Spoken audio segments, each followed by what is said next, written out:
Halo, shalom, Mariana Tete, selamat pagi. Ya. Lagi ya, Iya. Iya, serius. Mohon maaf, mohon maaf.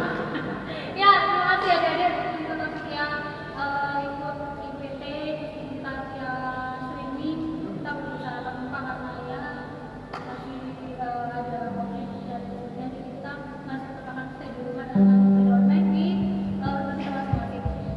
Oke, sebelum kita mulai ibadah, kita bernyanyi mas. Tuhan.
dengan yang kelima.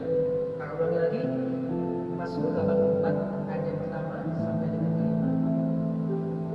Seperti biasanya kita membahasnya sampai yang kedua, kami baca yang ke dalam, nanti yang baca kembalikan dari kanan.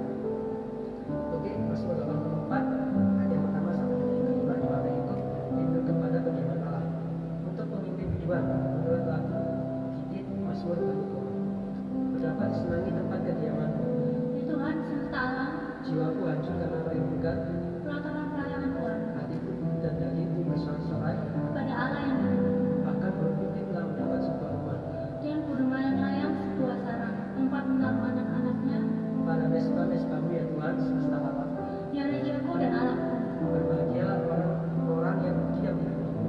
yang terus-menerus memuji-muji Engkau. Oke adik-adik, sebelum kita masuk dalam inti dari renungan ini, Tuhan, mari kita menyanyikan dari Kidung Jemaat 1-3 dengan nyata pada seperti kami.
Firman pada hari ini akan disampaikan oleh Pendeta Elia Atama.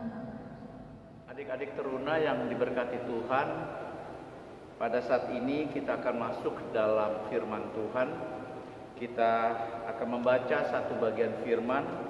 Adik-adik bisa membukanya dari kitab Hagai, Perjanjian Lama, pasalnya yang pertama ayat 1 sampai dengan ayatnya yang ke-6. Hagai pasal pertama atau pasal 1 ayat 1 sampai ayat 6. Kalau bagian firman Tuhan yang akan kita baca, adik-adik sudah mendapatkannya. Sebelum kita membaca dan merenungkannya, mari kita berdoa. Kita berdoa. Anak-anakmu telah siap untuk mendengar firman-Mu. Ya Tuhan, kiranya Roh Kudus-Mu menolong supaya anak-anak-Mu dapat mengerti dengan baik dan hamba-Mu juga dapat menyampaikan dengan baik. Bersabdalah Tuhan, kami siap mendengar firman-Mu. Amin. Nah, adik-adik yang dikasih Tuhan, mari berdiri. Firman Tuhan, pada tahun yang kedua zaman Raja Darius, dalam bulan yang ke-6 pada hari pertama bulan itu, datanglah firman Tuhan dengan perantara Nabi Hagai kepada Jerubabel bin Shealtiel, Bupati Yehuda, dan kepada Yosua bin Yosadak, Imam Besar, bunyinya. Beginilah firman Tuhan semesta alam. Bangsa ini berkata, sekarang belum tiba waktunya untuk membangun kembali rumah Tuhan. Maka datanglah firman Tuhan dengan perantara Nabi Hagai, bunyinya, apakah sudah tiba waktunya bagi kamu untuk mendiami rumah-rumahmu yang dipapami dengan baik, sedang rumah ini tetap menjadi reruntuhan? Oleh sebab itu, beginilah firman Tuhan semesta alam, perhatikanlah keadaanmu, kamu menabur banyak tetapi membawa pulang hasil sedikit, kamu makan tetapi tidak sampai kenyang, kamu minum tetapi tidak sampai puas, kamu berpakaian tetapi badanmu tidak sampai panas, dan orang yang bekerja untuk upah ia bekerja untuk upah yang ditaruh dalam pundi-pundi yang berlobang. Demikianlah firman Tuhan. Terpujilah Tuhan kita Yesus Kristus. Haleluya. Haleluya. Haleluya. Haleluya. Adik-adik silakan duduk kembali. Selamat hari Minggu ya adik-adik. Lama kita tidak berjumpa, tapi kita bersyukur bahwa hingga pada saat ini, sekalipun kita tidak berjumpa secara langsung, tapi Tuhan senantiasa memelihara, menjaga dan memberkati kita.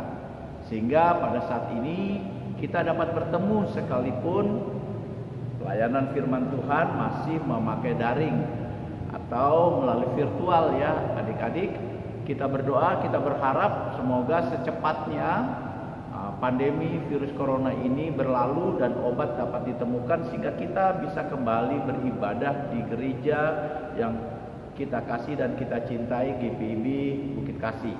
Nah, adik-adik yang dikasih Tuhan, mungkin adik-adik pernah atau masih mengingat salah satu pengajaran Tuhan Yesus tentang 10 orang kusta.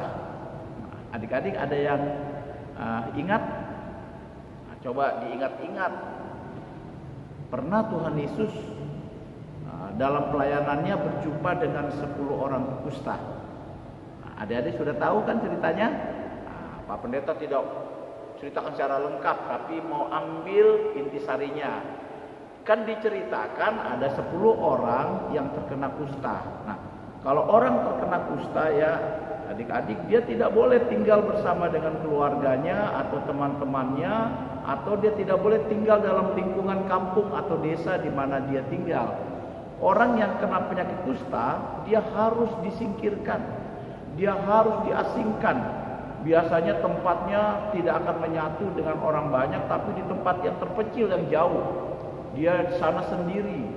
Nah, dengan demikian dapat dibayangkan adik-adik, dia terasing, dia kesunyian, dan mungkin dia sulit mempertahankan hidupnya karena ya dia harus bekerja sendiri, segala sesuatu harus dikerjakan sendiri karena dia terasing. Atau kalau dia berkumpul ya bersama dengan seluruh orang kusta. Nah, di Indonesia ada rumah sakit khusus orang kusta, adik-adik. Kenapa dipisahkan? Ya karena kalau tidak, penyakit kusta itu dia punya bakterinya bisa menular. Nah, itu yang membahayakan sehingga orang kena sakit kusta itu rumah sakitnya tidak digabung dengan rumah sakit biasa. Nah, setelah sekian lama mereka menderita, mereka mendengar bahwa ada Yesus yang katanya juru selamat, yang bisa menolong, yang bisa membebaskan, yang bisa menyembuhkan orang sakit atau orang yang kemasukan setan. Lalu ketika mereka berjumpa dengan Yesus, mereka berteriak minta tolong, minta tolong.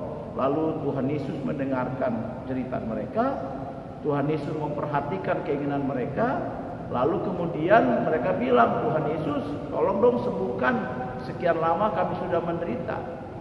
Lalu kemudian cerita singkatnya, mereka semua disembuhkan oleh Tuhan Yesus. Ada 10 orang kusta ini disembuhkan.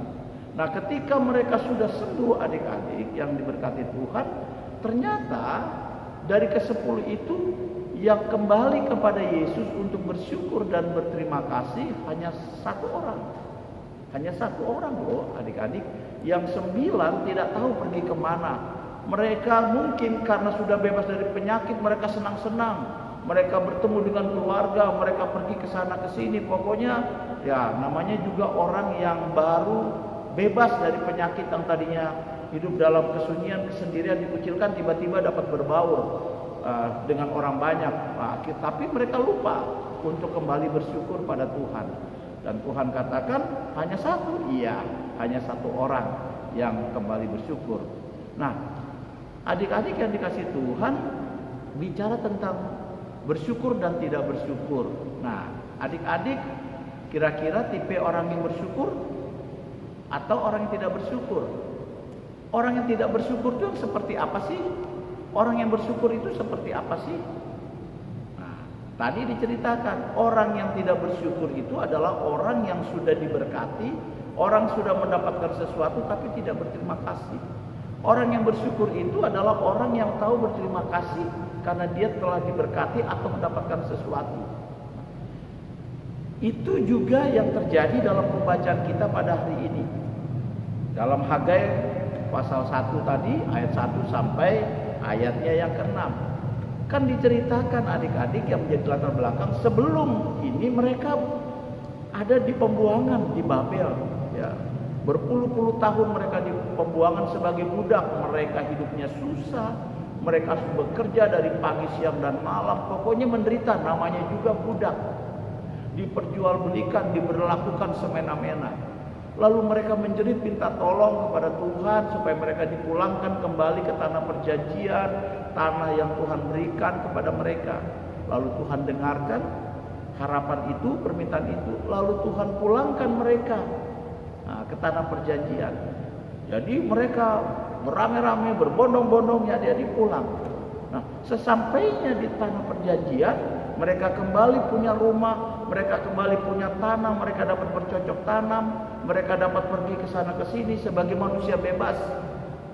Mereka bekerja luar biasa, dapat hasil yang banyak dan seterusnya. Tetapi sayangnya adik-adik, seperti 9 orang kusta tadi, mereka ini rupanya lupa diri.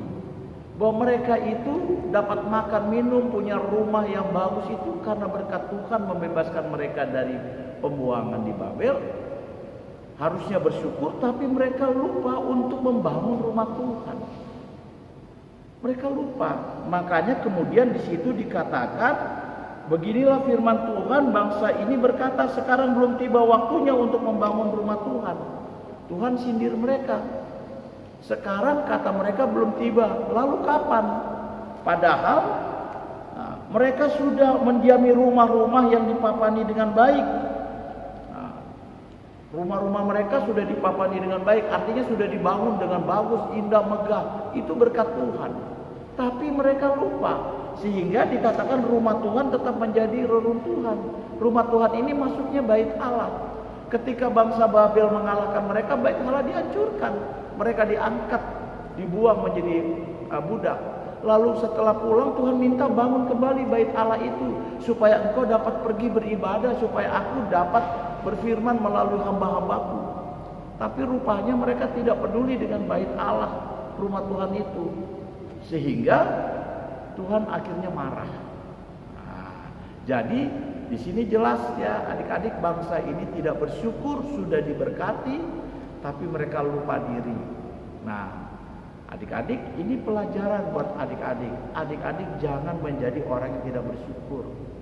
Apapun keadaan adik-adik sekarang, apapun juga situasi saat ini, kita harus tetap bersyukur. Sekarang ada pandemi, kita tetap bersyukur, bukan karena bersyukur ada pandemi, tapi kita bersyukur kita masih hidup, kita masih dijaga, dipelihara. Nah, kita bersyukur. Mungkin karena pandemi kita tidak bisa pergi ke sana sini, ya kita tetap bersyukur karena tujuannya baik. Gitu. Kita bersyukur karena pandemi kita tidak bersekolah di tempat sekolah, tapi di rumah kita punya banyak waktu untuk belajar lebih giat lagi. Kita bersyukur. Mungkin saat ini ketika kita makan hanya ada 1 potong tempe, 1 tahu, tidak apa-apa, kita bersyukur karena masih banyak orang yang belum atau tidak bisa makan pada hari ini. Kita bersyukur. Mungkin pakaian kita tidak sebagus orang-orang yang kaya di sana. Kita bersyukur masih punya pakaian yang layak untuk kita pakai. Kita bersyukur karena itu juga berkat Tuhan. Jangan kita menjadi orang yang tidak bersyukur ya adik-adik. Itu Tuhan tidak sukai. Nah, ketika bangsa ini tidak bersyukur, Tuhan marah. Tuhan bilang, nah mulai sekarang kamu akan makan tapi tidak akan sampai kenyang. Kamu minum tidak akan sampai haus, kamu berpakaian. Dan kamu minum tidak akan sampai puas, kamu berpakaian tapi tidak sampai panas, akan kedinginan karena di sana dingin ya adik. Kamu bekerja tapi upah yang kamu bawa pulang kamu taruh dalam pundi-pundi, tabunganmu tidak bertambah tapi terus habis. Ini hukuman karena mereka melupakan Tuhan. Nah, kita tentu tidak mau dihukum ya adik-adik ya sama Tuhan. Karena itu mari kita bersyukur, menjadi pribadi yang bersyukur, itu Tuhan senang. Pribadi yang bersyukur itu berarti pribadi yang tahu diri. Pribadi yang tahu diri itu sadar bahwa dia hidup karena kebaikan dan kemurahan Tuhan. Kita bersyukur pada Tuhan. Begitu juga dalam kehidupan, dalam lingkungan kita. Kita juga harus berterima kasih kepada semua orang sekitar kita yang menolong, membantu kita. Kalau adik-adik punya orang tua yang sudah bekerja, merawat, menjaga, adik-adik harus bilang terima kasih sama orang tua. Ya, berterima kasih sama orang tua sudah baik. Sama Tuhan bilang terima kasih Tuhan diberikan orang tua. Terima kasih Tuhan akan makanan dan minuman ini. Jadi penting kita bersyukur. Nah, orang yang bersyukur ini yang dikasih Tuhan. Orang yang bersyukur ini adik-adik yang akan diberkati Tuhan, bertambah berkatnya. Tapi orang yang tidak bersyukur, sebanyak apapun berkatnya akan Tuhan ambil kembali sehingga dia tidak akan punya apa-apa. Nah, jadi adik-adik sekalipun kalian masih teruna, belajarlah menjadi pribadi yang bersyukur supaya nanti terus kalian besar jadi orang yang bersyukur, orang yang diberkati Tuhan. Kiranya firman Tuhan ini menjadi berkat bagi adik-adik sekalian. Amin. Ya. Kita akan merespon firman Tuhan pada hari ini dengan menyanyikan lagu dari Kirim Jemaat 178 karena kasihnya padaku baiknya ulang.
Adik-adik yang diberkati Tuhan, tiba saatnya kita akan berdoa, bersyukur pada Tuhan untuk berkat dan juga memohon pada Tuhan untuk harapan-harapan yang kita rindukan dalam kehidupan kita semua. Mari kita bersatu dalam doa. Tuhan, terima kasih kalau hari ini kami sudah mendengar firman-Mu. Ajar kami menjadi anak-anak-Mu yang tahu bersyukur dan berterima kasih sehingga kami semakin diberkati. Ya Tuhan, hamba berdoa bagi Pelkat PT GPB Jemaat Bukit Kasih. Memang beberapa bulan ini ibadah Pelkat PT kami laksanakan secara virtual atau daring. Ini semua terjadi karena virus corona yang mengharuskan kami beribadah dari rumah kami masing-masing. Tapi semua itu tidak menghilangkan sukacita, kegembiraan kami untuk tetap beribadah. Karena itu Tuhan berkati Pelkat PT untuk terus berjalan dalam penyertaan Tuhan. Berkati semua pengurus dan pelayan PT untuk mereka setia dan taat dalam tugas pelayanannya. Berkati juga seluruh anak-anak-Mu Tuhan, anak-anak Pelkat PT. Tuhan lindungi dan sertai supaya mereka tetap rajin dan tekun beribadah sekalipun harus melalui daring atau virtual. Hamba berdoa juga untuk anak-anak PT yang masih dalam pertumbuhan iman. Tuhan berkati untuk mereka tumbuh imannya kuat dan berbuah dalam Tuhan. Berkati anak-anak PT dalam masa pendidikan untuk masa depan. Kiranya mereka bersyukur untuk kesempatan belajar yang masih mereka miliki, supaya mereka belajar dengan sungguh-sungguh, giat dalam belajar, tekun dalam belajar, tapi juga tidak melupakan Tuhan sehingga menjadi anak yang pandai, anak yang bijak dan besar nanti diberkati Tuhan. Anak-anak PT juga menjadi anak yang dengar-dengaran, patuh kepada Tuhan melalui nasihat orang tua. Berkati juga pergaulan mereka agar mereka tidak salah bergaul, terutama di masa pandemi. Adalah anak-anak PT juga menjaga kesehatan dengan mengikuti protokol sehingga anak-anak teruna selamat terhindar dari tertular virus corona. Kalau ada anak-anak teruna yang sakit, Tuhan pulihkan dan sembuhkan. Ya Tuhan, kami rindu suatu saat dapat kembali beribadah di gereja-Mu. Tuhan berkati. Anak-anak teruna juga rindu suatu saat dapat pergi ke sekolah. Tuhan berkati. Dan kami percaya semua itu akan tiba dan biarlah kuasa Tuhan yang dinyatakan.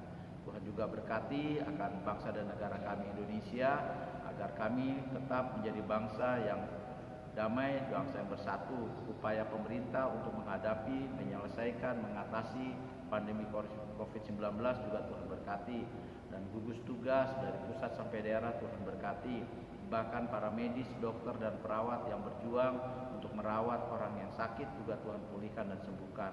Bahkan ada banyak orang yang menderita karena virus corona, Tuhan juga berkati, kiranya Tuhan sembuhkan dan Tuhan pulihkan. Terima kasih Tuhan, terima kasih. Inilah doa kami dalam nama-Mu Tuhan Yesus yang sudah mengajar kami berdoa. Bapa kami yang di surga, dikuduskan nama-Mu, datanglah kerajaan-Mu, jadilah kehendak-Mu di bumi seperti di surga. Berikanlah kami hari ini makanan kami yang secukupnya, dan ampunilah kami akan kesalahan kami, seperti kami juga mengampuni orang bersalah pada kami. Dan jangan hamba kami dalam pencobaan, tapi lepaskanlah kami daripada yang jahat. Karena Engkaulah yang empunya kerajaan dan kuasa dan kemuliaan sampai selama-lamanya. Amin. Oke, jadi saatnya kita memberikan sebagian daripada yang kita punya. Kita akan berikan persembahan. Sebelum kita memberikan persembahan, kita akan tadi dari NKB 199, Saudara yang terbaik kebaikan.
NKP 201 di Jalan Hidup.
Adik-adik yang diberkati Tuhan, ibadah akan selesai, tetapi kita akan melanjutkan kehidupan yang kita akan jalani sebagai ibadah yang sejati.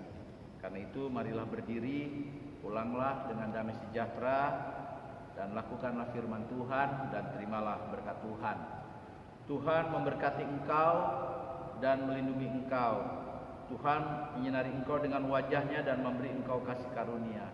Tuhan menghadapkan wajah-Nya kepadamu dan memberi engkau damai sejahtera.